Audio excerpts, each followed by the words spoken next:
Sheeples! Hey, everyone. What's up? It's been a while. What's up? Well, What's up? This is Z. I'm the guy with no name. This time, though, you can call me Quill. Haha. Whoa, whoa. Oh my god, is this a reference? Why do I act surprised every single time when you like I should notice that pattern by now, I but feel I'm like, like I feel whoa. like you're not expecting me to come up with a new name and just stick Yeah, with I'm the like, first one. whoa. What is this? Where is this sorcery? What is this? Where is this coming from? What is you, happening? you've asked me. You've asked that question now enough Oh times. damn, But though I wish I could write with a quill, man. After those Harry Potter movies, I like an idiot oh, used to collect feathers and try to dip them in ink. Failed every dude, single time. seriously, you Like, actually did I was that. such a lame fuck. I'm like, you know what? If Dumbledore could write with a quill, so can I. Yeah, I mean, And it did like kind of take us into that. I love that whole world and the idea of hacking. I think Wizarding world is the best thing. arguably the most influence um, the story that's influenced us a lot. Like a Yeah, whole freaking generation, J.K. Rowling. one If hundred you're percent. listening to this, that means we are really famous. Woo! Go JK. But If she yeah, is listening to this, it'll be an honor. It'll be it will be amazing. an honor. Yeah. Also, we really do need to do a Harry Write Potter another episode book. soon. You should have not stopped at the seventh. What is wrong with you? Nah, I think it ended well where it ended, Told her and like where her parents are. What is wrong with you? You're disappointed, JK. Write another book. We want another book. But dude, how have you been, man? Like, I think we've been trying to set this episode up for a Yeah. good few days now. Yep. I think we got delayed by 2 days. I think our internets were acting pretty snobby. Oh, We yeah, couldn't yeah, get yeah. like even the previous episode about chicken, the one that you all heard that has Mr. Foodie Uh, sounding like he's on helium. oh, yeah, yeah. Like, That was not I put this on Twitter as well. That I sounded like a smooth jazz singer, kind of like smooth just operator. out there. It was quite amazing to hear myself again when I was like Yeah, it editing was that very episode. very pleasing that the internet honored us with its sound effects because of the Yeah, shitty connection. But yeah, so the internet's been crazy, and I think yeah. the last thing the world needs is the internet breaking. I Yeah, know, right? that I shouldn't happen. think I think that would really be a Yep, devastating thing to happen for yep. all of us because Bad trip we've alert. Not become way too even going there. dependent to it. We are a On positive, safe space. We don't talk Yeah, about shitty bad trip. No. Let's not go there. Because yeah, anyway, it's so hard fucking keeping up like a optimistic morale and like not watching the news and like hmm people have this weird habit of just suddenly forwarding you a message saying this is what's happening in the world right now. And you're like, I didn't yeah. even ask you. Why are you playing reporter? Like, you No, know, I mean, I guess it's the thing of like everybody should be informed, and it's just good to be informed. But yeah, it is kind of I mean, don't you think we're tiring literally to see over so much happening information? everywhere. Yeah, right. Like, it's anyways so difficult to keep up the more. Like, even with regular normal life, where there was no Yeah. pandemic, go back to the pre-corona times. hmm Just staying out of the negative, the depressing space is so difficult. Like, even with regular life. So I can imagine that to a lot of y'all listening right now who've legit faced problems when, for the lack of the better word, the world was sober. I can imagine that y'all must be going to a tough space right now, man. Like seriously, whoever you are out there, I feel you because Yeah. it's insane. And genuine, like I think Zia said this a good few times. Loneliness is one of the biggest problems during this Yep. pandemic time, right? And I think like if you're genuinely we keep saying this, if you all need anyone to speak to, if you'll find like y'all don't have people you can converse with, or are feeling really lonely in general, or in need of a Mhm. conversation, you can always contact us no matter what, because we'll be available on all kinds of channels, whether it be on our own website where we have a forum, or rather a message board where you can just type, like you don't even need to write your name or email. You can just put up a message and just send it to us, and we'll reply from our side. Or you can always like contact us on Instagram, Twitter, or even Reddit. And you can find us by the name of Sheeples People or the Sheeples Podcast on Reddit. And I mean, we would be happy to hear you out and just be be in your like to just be there and just have a conversation. It's all good. And if you all need help, just let us know, because you know what, we don't want anyone to be suffering in general in this time already, because it's Yeah. already a bad time for everyone, and we don't need to increase our own Mm. problems just by, I don't know, like not having anyone to talk to in general. So yeah. I don't know, man. Just the fact that huge as wars have ended when people got into a room and spoken about it. I think Hmm. that's a testament to the fact that talking to people really can diffuse a lot of shit. Hmm. And you know what? If you're out there and you're troubled, or maybe you're not even aware of the fact that you're troubled, just start a conversation. I mean, not just with us, but call up that friend you haven't called up in like 7 years, or just I was gonna say call up your ex you haven't called up in 7 years. I'm like, no, Yeah, no, no, no, no, no. I don't think that's an idea that you need to pursue. Please Don't, don't. don't go there. Call Yeah. up a friend who you haven't spoken to in a long time. I don't know. Hmm. Call up a relative that you haven't spoken to. Call up somebody older in your family who stays away, stays Yeah. alone.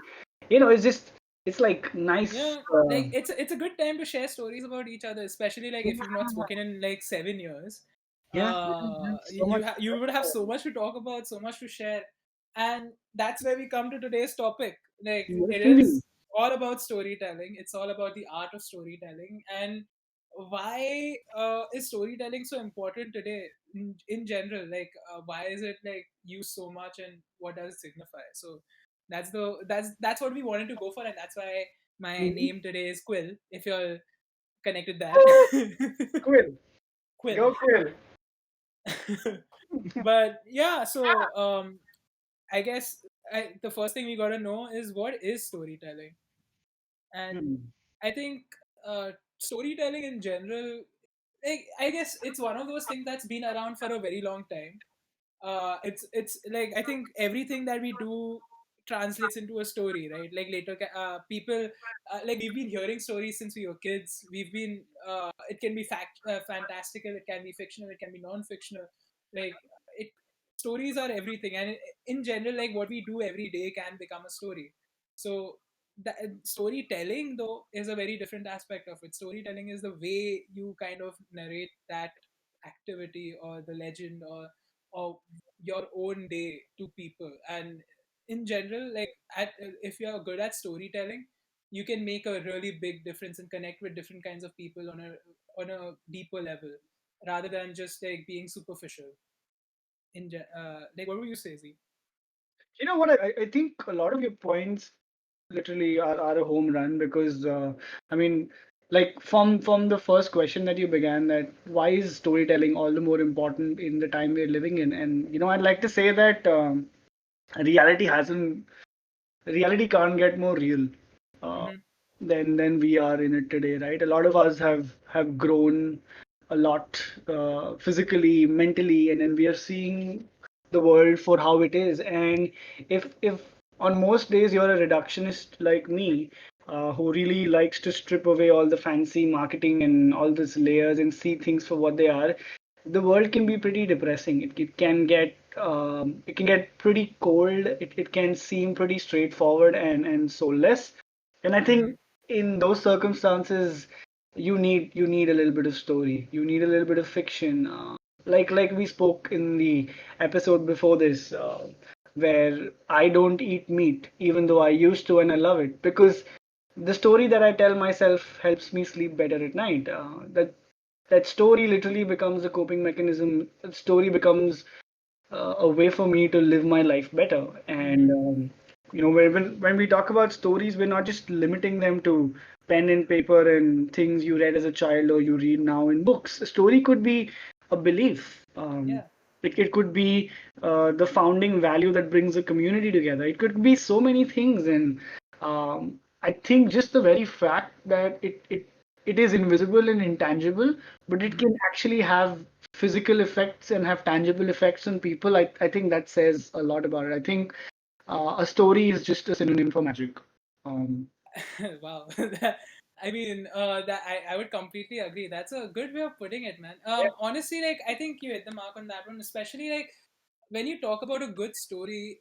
what does signify a good story? I think what it does is like when you truly get immersed in it, when you really like Hmm. feel for that particular, so like you said, it can be a belief, it doesn't have to be a story, it doesn't have to be a character, but like when you can truly empathize or take that belief or that character in and really understand what it means, that's when you know that the story has done its job. It's done a really good, like it's written well, it's told well. And it's very important, especially like in movies and other such mediums, to be able to do that.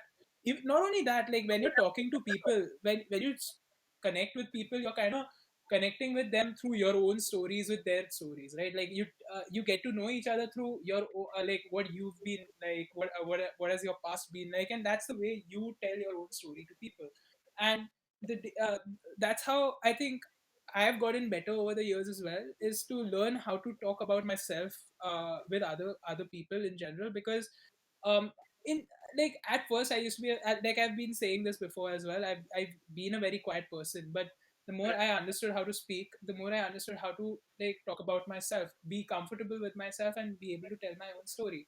And just through that, I was able to connect with people on a deeper level than just being like, hi, I like this, I like that, and that's who I am. Because no, that is like, just me liking Linkin Park doesn't make me a complete person, right? I am a deeper person than that, and Yeah, that comes through my own story, right?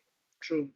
Yeah, you're right. You actually you hit the nail on your head on the head because as people, I think we are nothing but a collection of stories, right? We're stories like when you introduce yourself, like when I tell people, hey, I'm Z, I love this music band called Hammock, and I think Yeah, sunrises are beautiful, and I don't think there's anything more amazing in the world than a beach. I'm actually, giving a glimpse into my own life to all these exactly. Yeah. things, right? I'm just because that's all we are, right? We're just all a collection of stories. We're just a bunch of uh, I mean, tales. like we actually do get a glimpse of what kind of a person you are just through those words, right? Like you like the beach, you like Yeah, this yeah, band yeah. called Hammock, and Paint that picture. means that there has to be a reason behind it, right? And why you Exactly, came to liking it, and exactly. that's the story that led you to that That's the particular story. place. True, true. And that's why we get so invested in these particular things, right? Like because it relates to us, we can understand the idea behind it, and we start like seeing ourselves in that person's place and understanding how they reached that particular decision. Like a very good example here would be Harry Potter, as you were talking about it before. Oh God, no! It's Right. a Potter. His name. uh, like honestly, like we've lived with that golden trio, Yeah. like Harry, Ron, and Hermione, Oh God. and their lives became a part of our lives, right? We lived vicariously through Harry. We went through those adventures with him. We became a wizard with him, entered the wizarding world, and saw it through his perspective. And J.K. Rowling did such a great job just showcasing like a newbie or a person who did not have any clue about what magic was, what Yeah. wizards were. His parents had passed away, so he didn't know anything about his own past. He was just stuck in a very bad place with people that he didn't want to be with, and just how his world changed completely and became upside down by like being taken into this fantastical, amazing, imaginary place that was the wizarding world. And just the wonder that he had translated so well to us, even like as kids, yes, but even adults at the time, got really, really, really into it and bowed by it, because they could understand and relate to that feeling. And that's what like J.K. Rowling did so well. Like she told that story in such an amazing way that people could relate to that no matter what that age, right? Because they saw themselves be like running away from their reality to going into a world that would be so different. And You're I right, I think man. there was something really beautiful about that. There was. It's just, I mean, the fact that it's given an entire generation hope. I'm sure, I mean, at least 9 out of 10 readers would have been like, I wish I could have gotten my letter from Hogwarts. And, staying up in the night and I mean, I know I was waiting for that letter to drop oh, in. dude, I still am. I still am. Like I remember in the first book when before the meal is about to start, just Dumbledore just says, "Nitwit, oddment, flubber, tweak," something like that. And then Harry Oh, looks at George and he's a bit mad, isn't he? And yeah, George says, yeah, "Yeah." And then there's food on the table. There's so much food. Oh my God, yeah. so much happiness. My God, I think that was really, really, really amazing and really beautiful. And Yeah, man. I think some of the best mediums to watch storytelling have been movies in general. Like, I think, have you? Okay, here's a question: have you seen the movie 1917 by any chance? No, I haven't. What's it like? What's it about? So okay, so that movie is basically based around the World War, during the World War One more specifically. As per the year, as you can see, like 1917 was that time, right? And it's all about these two people or two soldiers in the British army who were fighting in the on the front lines, and what their camp, their establishment was like they had stopped somewhere for to take rest, and there were other like basically battalions that were ahead fighting on the front lines, and they were at different checkpoints throughout the like say, a country in France specifically. And what was happening was this particular battalion, the second battalion that was kind of ahead, was going to attack the Germans, and they were going to basically they were chasing this German battalion that had started retreating. Okay, and so they were going to attack the next morning. And what happens is the British intelligence gets word of Germans were actually retreating on purpose because they they were basically like wanting these British battalions to attack so that they can kind of counter them easily, and they had set up traps for them. It was completely like a setup and a trap by the Germans. Hmm. And so what happened was at the time they didn't have any like radio communications to easily communicate these messages to the others, right? Like they did have radio, but like it wasn't like fast enough, or there wasn't anyone there to receive the transmission. And what happened was they sent these two soldiers to take this message across the battlefield over to this other battalion to tell them that please don't attack, otherwise every one of you 2000 or something soldiers will die, like 1600 to 2000 soldiers will die because the Germans are setting up a trap. Oh, And damn. it's a very simple story of like these two soldiers going from this point A to point B, but the way it is told is so amazing. It's so beautiful because first of all, one of the best things that the story does is it in a way it's a continuous shot. Like the way it's shot makes it seem like there were no cuts in the movie. Like you're genuinely like the third soldier within the battlefield following these two, and you're always either behind or in front of him, and you never cut to a different camera. You're just that one camera looking at these two, following them, for running behind them, running away from bullets Oh, or so going it's to just this like house, Sheeples, yeah? just like It's just like Sheeples, because the person listening to becomes like the third friend who's been spoken to. oh, definitely, right? Yeah. Like this is I think this movie also just came out recently in like 2019, Nice. and it was also nominated for the Oscars. So because of its and it actually won for its cinematography because it was such a beautifully shot movie. And the lighting and the setting and everything was such a well done setup for that movie. It genuinely put you in that atmosphere. You were feeling what they were feeling all the time. You wanted them to get the message there. Basically, you were on that mission.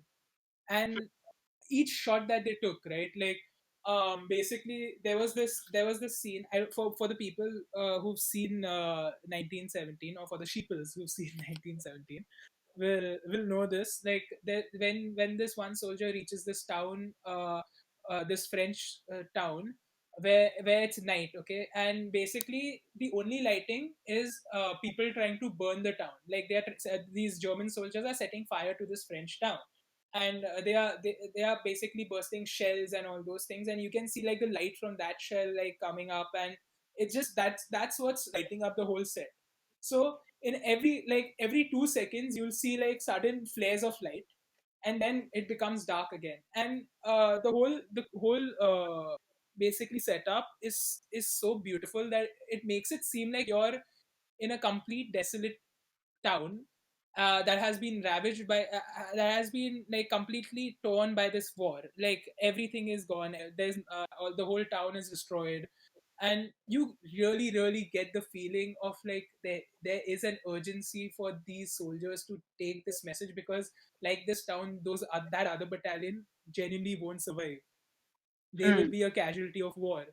And you see this one soldier like try to go, be hide from these German soldiers, and be able to take this message and kind of be able to complete his mission, and you're there supporting him with him throughout the whole thing, right?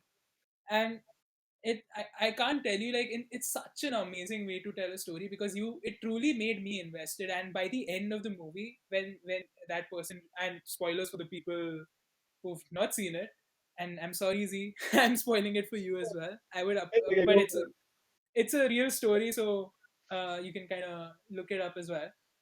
This guy reaches the other battalion, and like gives them the message.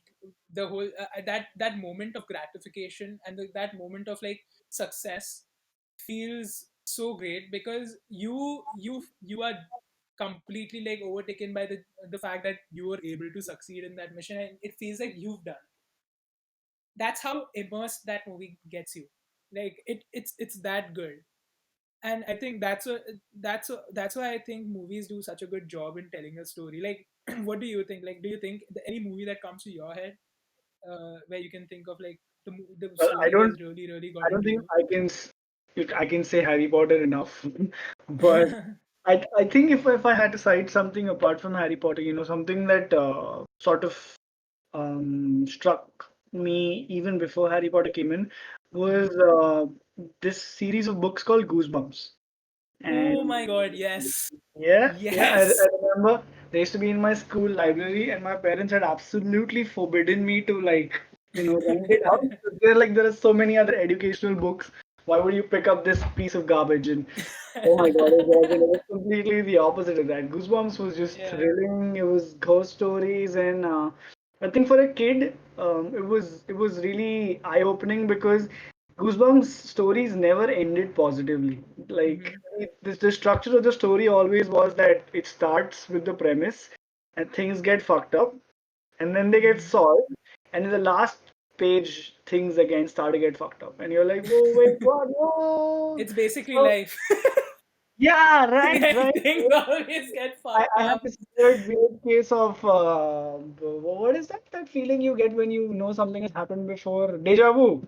Deja vu, yeah. Yeah, I'm like, wait, is this real life? Is this no? But yeah, Is this the real life? Is what? Wait, this what? just What? fantasy?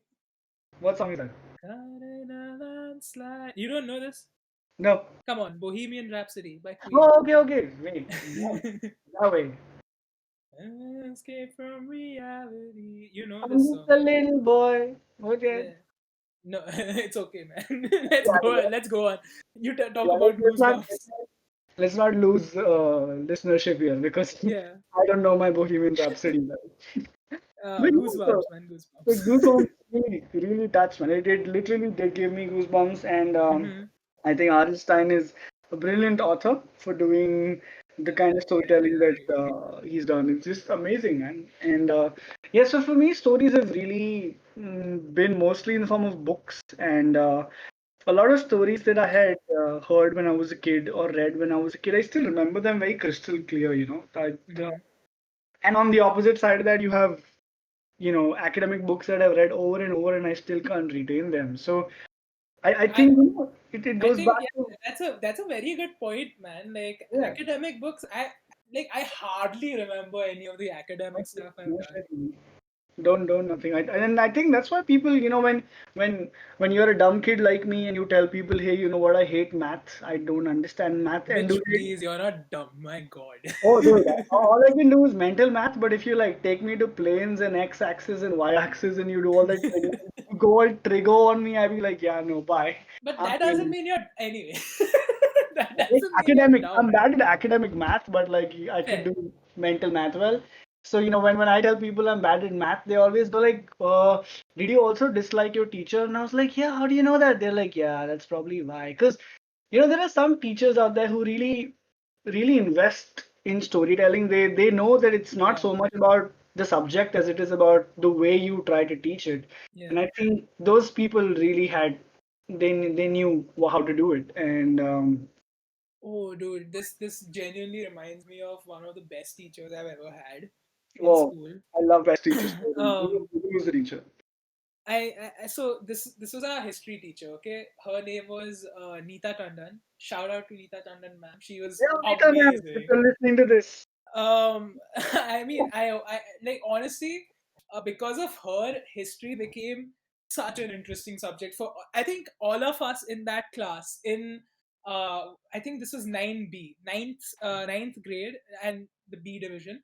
Um, she was our homeroom teacher, and she taught us history. And oh my god, she was the best like history teacher I think I've ever had, because the way she like she didn't just read it from the book. Okay, she genuinely told it in a story format. Like she took us through that journey, and that's what retained history for us. Like that's what made us love history, and we used to wait for that lecture. Like, dude, I don't care whatever lectures there all day.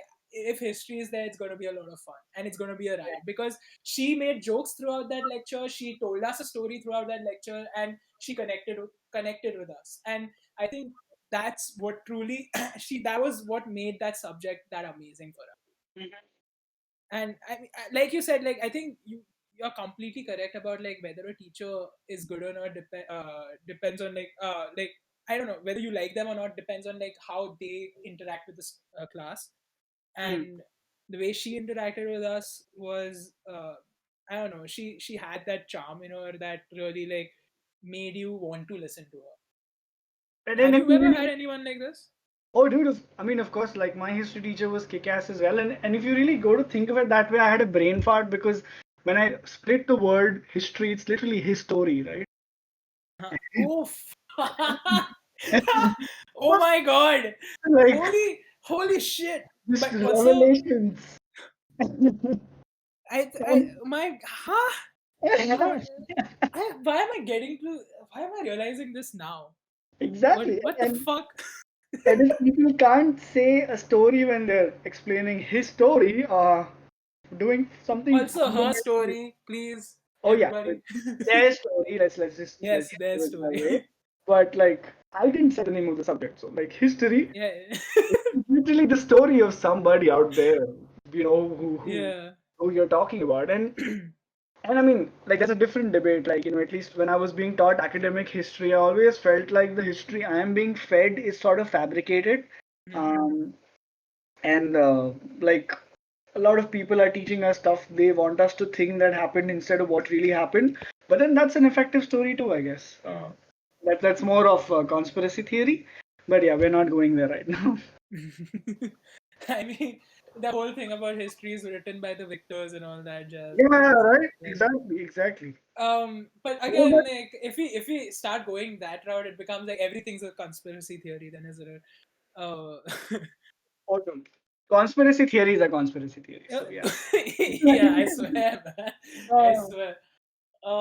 But yeah, dude, I think you really say that well, because not liking math, one of the reasons is because we never could um get like, I think it just felt too monotonous in class at the time. I wasn't great at it either. It took like tuitions and like repetitively doing it again and again to kind of be like, okay, I kind of get it now and I can write it down and I can give a paper. yeah, But yeah, it's not gonna stick with me for a very long time. correct. And that is what genuinely happened throughout that time. So yeah, even in studies, see, like storytelling is genuinely important. Like the way you dictate something, the way you say something is such an important factor to just connecting with people. Um, a very good another example. I don't know. Have you seen the movie Shutter Island by any chance? Oh my God, yes, I have. I have. Dude, that movie I watched the like movie is such way a before my time, and I was like, "ये dude. क्या हो Yeah, रहा है?" In the end, why is it's he such a doing this? beautiful movie, right? Like I Okay. think one of the best dialogues in that Dun, dun, movie dun. is that last dialogue where he looks back at his fellow officer, where Teddy or spoilers Andrew Latus looks back at his fellow officer slash doctor, again spoilers. uh, he mentions like, what would you rather do, like live like die a good man or live like a monster, Hmm. right? And it like summed up that movie in such a like concise way, because that one dialogue made you like your eyes wide, right? Like you realize that he knew what was happening. He knew that he was putting himself, or rather letting himself die and go for that lobotomy, just because he didn't want to accept the fact that his wife had killed his three kids, and he had in the at the end like ended up burning his house down because of that. And with that, like his wife kind of died because he burned the house down, and because it affected him that much. Hmm. And and it's just that one dialogue changes the movie for you in general, because you kind of rewatch it and you see it from his perspective. You kind of understand why he wants to force that narrative of he's an officer, he's a good person, he's a good man who's done good jobs throughout his life. He's like, it might be a false thing that he was in a war against the Nazis. It might have been just his own figment of his imagination, because he wanted to act as a good man, Yeah. because he wanted to think that he was a person of righteous nature, rather than like Righteous. this person this Righteous. person who Sounds like who ended up Pikachu's righteous. Righteous nature. Pikachu's righteous, nature. dude, righteous. Righteous. Righteous.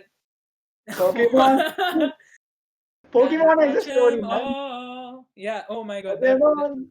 But yeah, we'll get to Pokemon. Okay.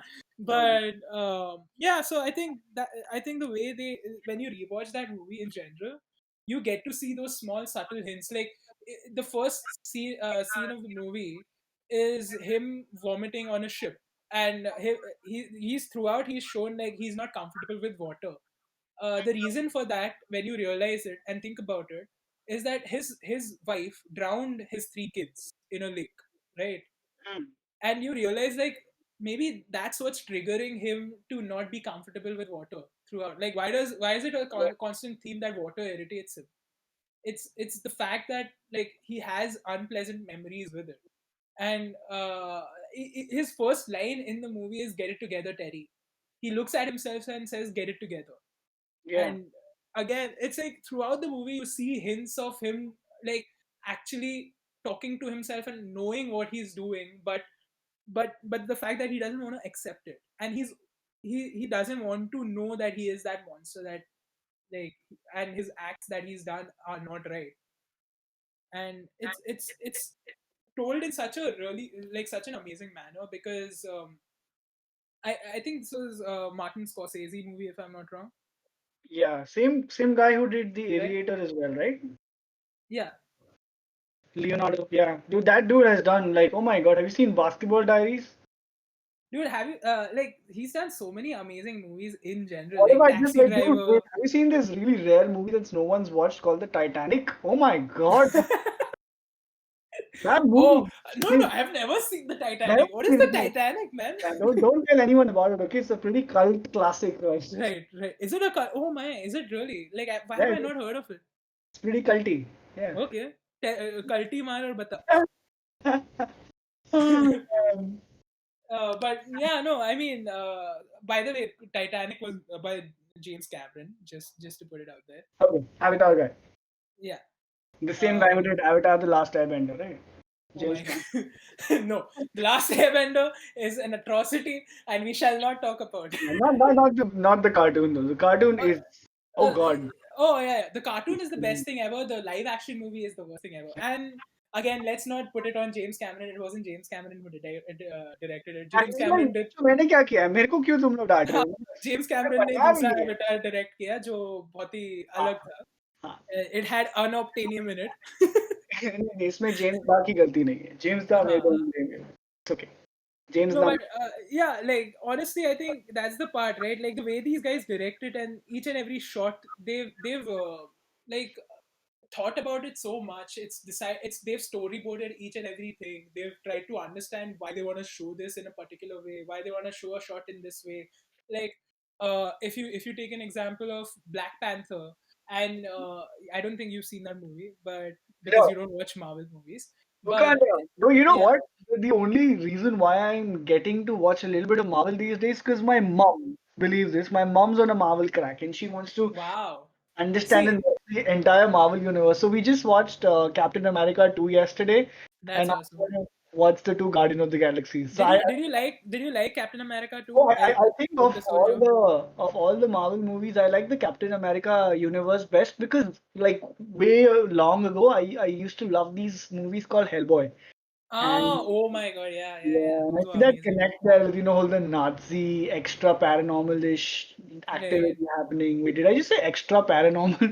What the fuck is extra? Extraterrestrial and Also, paranormal together. Extra paranormal. yes, later bring me a bottle of Sula wine and extra paranormal steak, please. I would really love my Sauvignon Blanc and with side of whale. If I can't find more pretentious. Oh my god. With a side of with just the side of Jadu. Yeah, with this Jadu kind sprinkled of in. yeah, then exactly. Just With him being called with om oh my om god. om. Hey, Papa आएंगे. Bro, that was too funny, Yeah, that's yeah. not how you tell a story. That's how you rip off a story from a movie called E.T. You Yeah. know what? I still did love Koi Mil Gaya. Honestly, like it was a lot of fun to watch. The That's, basketball scene was yeah, so why? bullshit. If you watch Koi Mil Gaya, why are there a bunch of kids playing with a bunch of adults? Where does this happen? Unless you're in Kasol Bro, and you're all fucking high. those kids were jumping higher than basketball players and adults. Like So happy in that Kasol, were there. everybody is Like super what the high fuck? all the time. Like nobody thought there's a problem with a bunch of 9-year-olds playing against 19-year-olds, right? Like Dude, Jadu was there just for one reason. Because the dankness over there was too yeah, strong. I was like, look, matlab, like I saw one of these comedians on, I think it was Karnesh Talwar, right? I'm going to give him a shout out. He says, Huh. if you're an alien and you come to the planet Earth, there are so many things on the agenda, right? You're going to go meet the president of America. You're going to go watch the pyramids. You're going to do so many things, but you're like, Right. no, Kasol वसौल जाते हैं थोड़ा माल वाल फूकेंगे थोड़ा मजा करेंगे. Like, what kind of an alien comes to Earth to get high? Uh, Apparently, we but have a yeah, like Koi Mil Gaya was an interesting story in its own way. Though I think the way Are they they still shot making it or sequels to directed that it movie? was not like the best. They did take the story from ET. I mean I agree to that. But I think they did put their heart in it, which really did translate through the screen, right? That's what made me like the movie because I could feel there was a love to making this movie from the people who worked in it, and I think the way that's why like when the way of telling that story and when you tell a story like when you put your passion in it, it really works out, right? That's what worked out for Koi Mil Gaya, and that's why people really like even talk about it today. Like why do we still talk about Jadu, or why do we remember that basketball scene and all those things? Because it was just stupid fun, but Yeah. there was a there Some was ahead of their time people put it that deliberately so the Sheeples podcast will be talking about in 2020? Like, that is Yeah, that is right. Yeah, future they expected like these two dudes to randomly come together, make this thing called Sheeples, and then talk about Koi Mar Gaya. uh, Oh my god. But yeah, man. Similarly, like Pokemon as well, right? Like it's just one of those things where when you get invested in a story, that's what we talk about, like why these guys utilize it so well. Even like games in general utilize storytelling in such a good way, especially like if you take examples of games like Spider-Man that came out on the PS4. You are Peter Parker, you live through oh his my life God. and you're swinging around in a city. You Yeah. get so immersed in that game, right? Like you become Peter Parker. You feel like you are Peter Parker because it's a much more immersive experience because you're pressing the buttons. It makes you feel like you're the one swinging. Like you press R2 and the web shoots out of your hand and you're swinging around the city and you're saving people. Similarly, like in Pokemon and on the Game Boy, like we were catching Pokemon. It like took us to that world and it made us journey through that story as if we were a part of it. And I think that's why like we want to be a part of that culture, be a part of that community a lot more. And I think that's what like brands kind of strive to achieve as well, if you really think about it, for them to have such an immersed and involved community, like the way these movies and these games, like the way we talk about them in such a uh, I don't know, nostalgic manner, or Yeah, in a right. manner that we talk about them like they are the love of our life, right? And it's funny how like involved we get, and I think that's what brands want for themselves as well.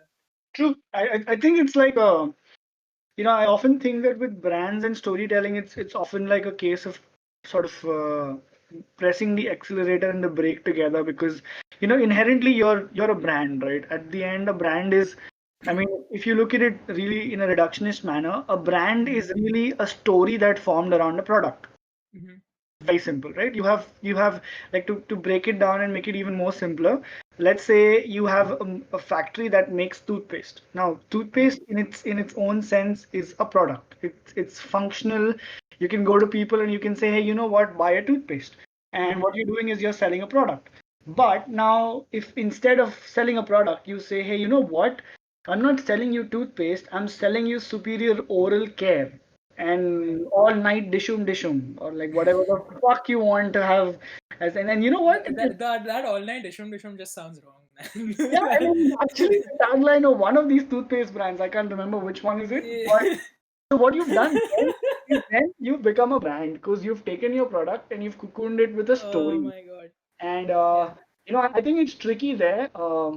I think it's pretty. It would be pretty optimistic to say that 8 out of 10 brands don't really make it. I don't think 8 out. I think even 8 out of 10 is like a pretty optimistic, The conservative thing is, number. I think when you try to create a fake story, it becomes difficult for people to even Yeah, exactly. I mean, if you manufacture it or if you're yeah, synthesizing your story and they don't match your beliefs, you're going to eventually, because people have no problem giving you their money, right? I mean, yeah, if you look back at history, people are pretty okay with giving you money if they see that the values they believe in and yours are aligned. yeah. But if they ever spot that the story is fabricated or is fake, Hmm. it's going to be an issue. And I think when you're a brand and you're sitting in corporate office and you're trying to create a story, just make sure there's at least 50% truth there because otherwise it's going to be a hard sell.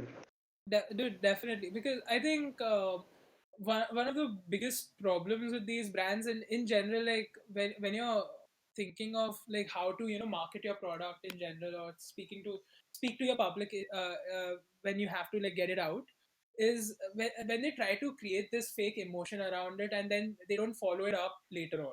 Because when you're preaching something in the beginning and then you kind of in a way become a complete inverse of that, and they don't like stick to that particular ideology or feeling, like you said, it starts falling out for them. Because originally the people who kind of came and started supporting them was because of that one particular emotion or ideology or thought that they were uh, preaching, right? And then when you start going back on it and don't stick to your story, that's when you start losing your audience, and that's when you start like the audience starts realizing that maybe these guys weren't authentic at all in the beginning, and they were just um, just faking us, and we why should we trust them anymore because they've already lied to us once. So Yeah, why would we trust them later? uh, that, true. that's very That important for them. Yeah. Yeah, that does happen. I mean, and I particularly can't recall names of brands, and even if I did, I think it's not great to call them out. But there have been Yeah. few brands that have gone down in history because they didn't have credibility. But I think as time's going by and people are becoming less and less invested, I'm certain that the amount of manufacturing stories is just is on the rise. And if you are living in a time like we are, where there is so much more supply than there is demand, I think the only tip I can give out there is just be fucking awesome at manufacturing your story, right? Like, Be authentic. At the end of the day, I think no, being authentic. what I'm saying is being authentic is the thing. It's the way to go. But Yeah, because there is so much happening, I don't think a lot of people are really giving the truth out there when they come out with a true. product. And Yeah, and if you aren't being honest, just be great at overcompensating. That's all I can say, because yeah. you don't want to get busted. Like then understand your own story. That's the Yeah, first rule. understanding one Like story. understand your audience, understand your own story, and understand the character you're building and what you need to overcome for with that character and its own, like how you create its own obstacles, because that's how you will truly start getting people to connect and kind of get behind your ideology, because that's when they'll become your true supporters, right? Correct. um I think this is something we are also kind of pursuing in a way, right? We want to build this community, and we want to be we are sharing our own stories in this matter. We are kind of sharing our own experiences and trying to truly connect with people in general. And I think having a few people, having a few sheeples now, I can say, because they've genuinely started communicating with us and talking Go to us, people. it feels really great, because I think that means that we have kind of connected with a few people around, and they really are happy to kind of discuss with us. They're happy to have a conversation with us, join in on this conversation that we're having, and that really feels good. Like recently, after the previous podcast that we released, we had like one person generally talk to us and discuss this whole matter on our website. Like, and he wanted to speak to Z about the problem that he was having. If like remember the Yeah. should we say his name? Yeah, Was it's the okay. question? There's this friend of mine called Shwet, and Yeah. dude was being really empathetic, but also assertively stating his point of view that, uh, I mean, at least from where he was coming from, which was is that there are different levels of consciousness out there in the world, and it's not okay to eat higher conscious food, but it's okay to eat lower conscious food. I could be getting his opinion wrong, but that's where I had to disconnect, because my dilemma was that if there is Like the consciousness fact in the here world. is that he Yeah. he joined the conversation, right? Yeah, so it was so cool that he came in, he spent some time from his life, and tried to help me get my dilemma right. He also gave forward his opinion, which is at the end the ultimate thing, right? Everyone has their own opinion, and each of us has the right to live by it. But it's great. I mean, it was so nice to talk to him, and it's not like anyone was trying to sell anyone on any idea. Every person was just respectfully putting forth their opinion, and it stopped there, and that was awesome. And I think that's the thing, right? Like because we are able to, or we are starting to build that story, or rather tell our own authentic story in our matter, and maybe connect with a few people around, is what's really like helping us reach a better place, or a better point, and reaching that place of being able to build a community. And I think we can take good example from a few brands that have actually done it really well.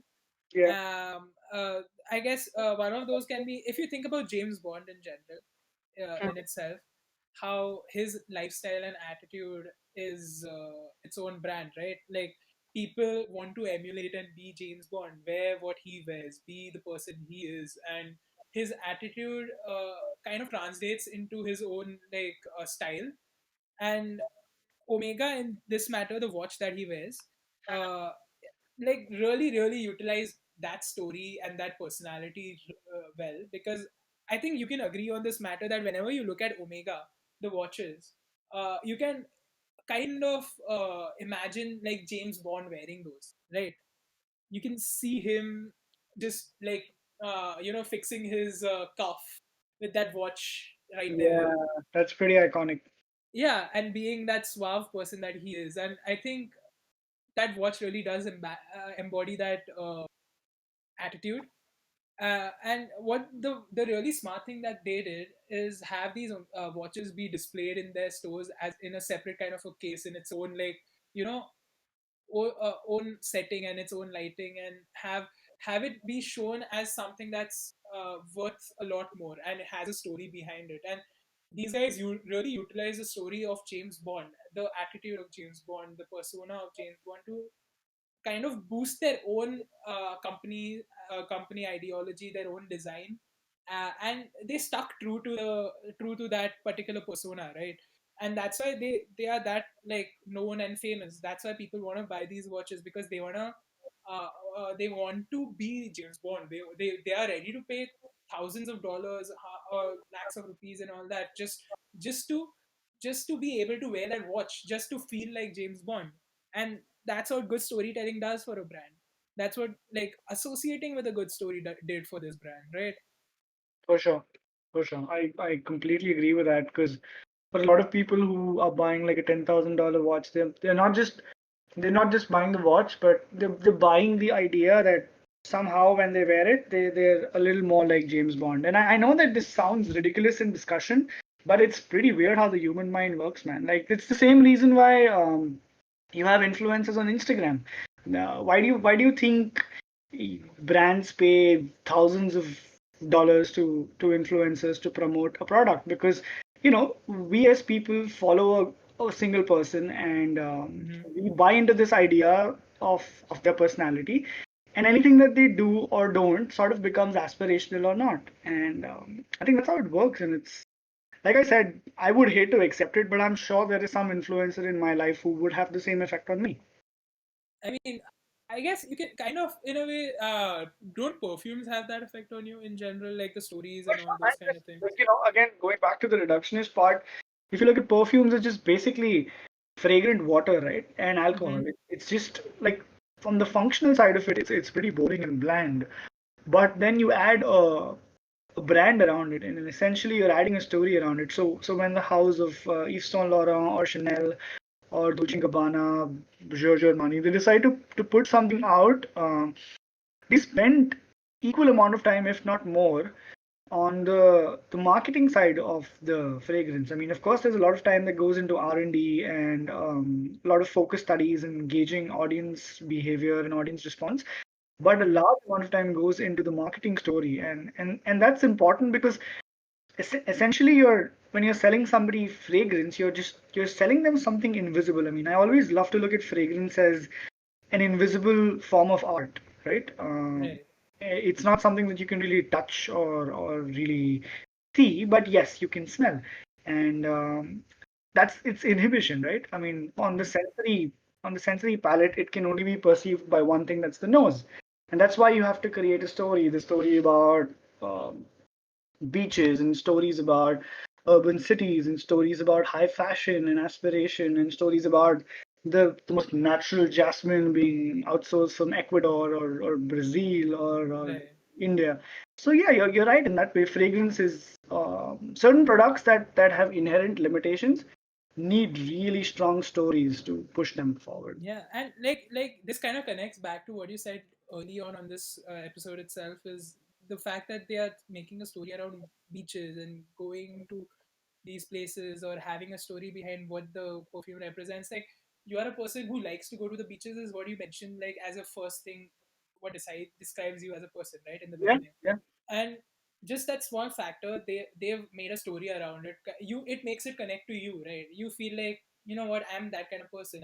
exactly. I understand what this brand is trying to say. And that's why you would want to buy this, because you want to kind of, it embodies your personality.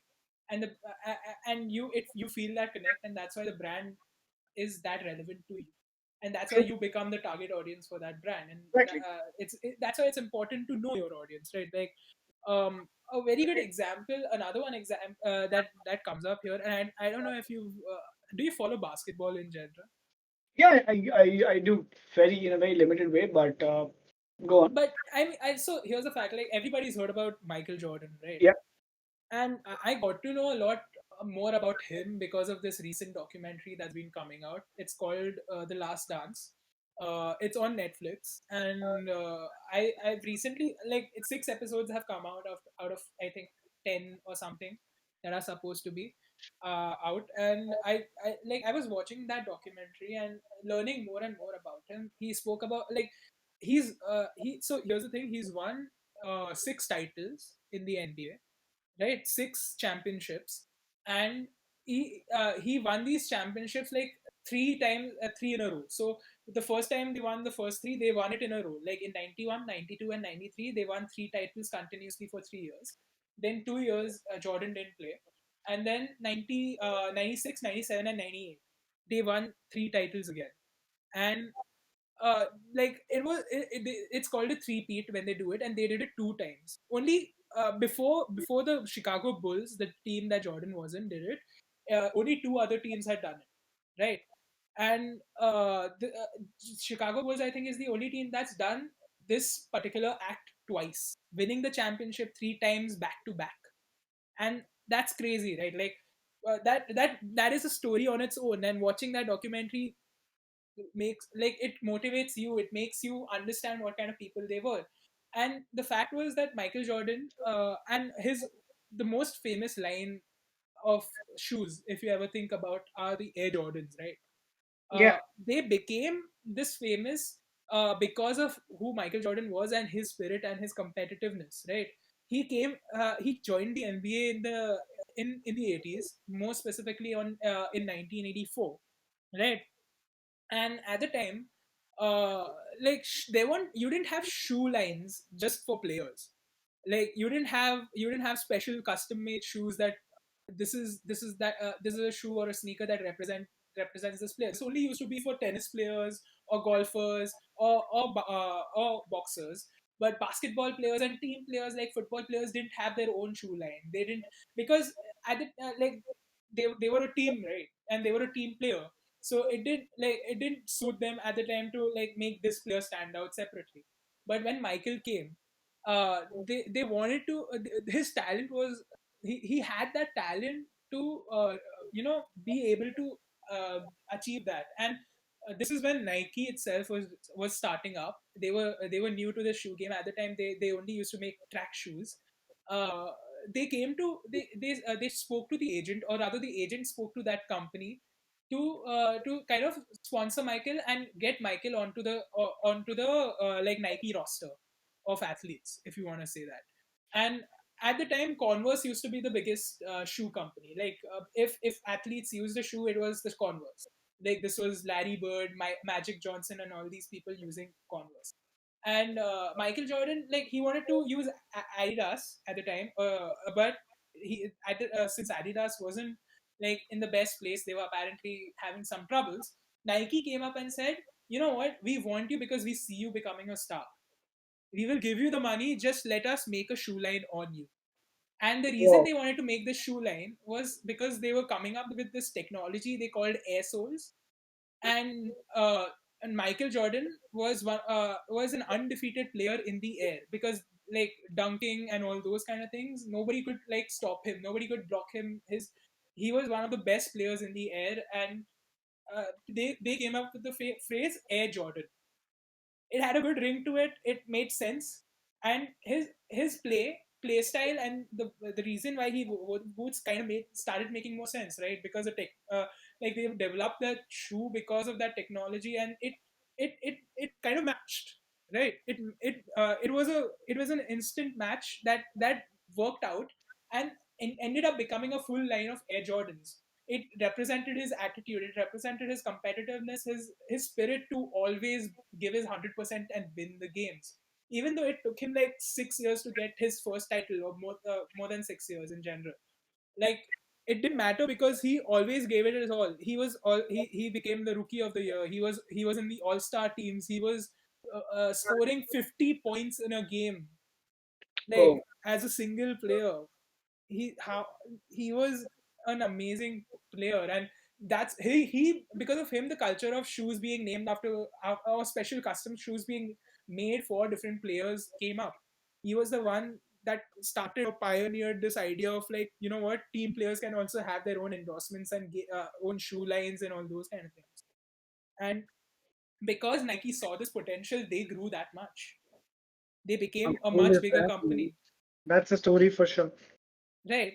And I think utilizing that story and kind of embodying it within their own product really worked wonders for them. And that's what we need to learn from them, right? Like, to be authentic with our stories, or rather to be real with our stories, because the reasoning why we are making it, and the ideology we are following, like that company still follows the ideology of being number one that Michael Jordan had, that they have, and they want their athletes to have. It makes sense, and they stick to it, right?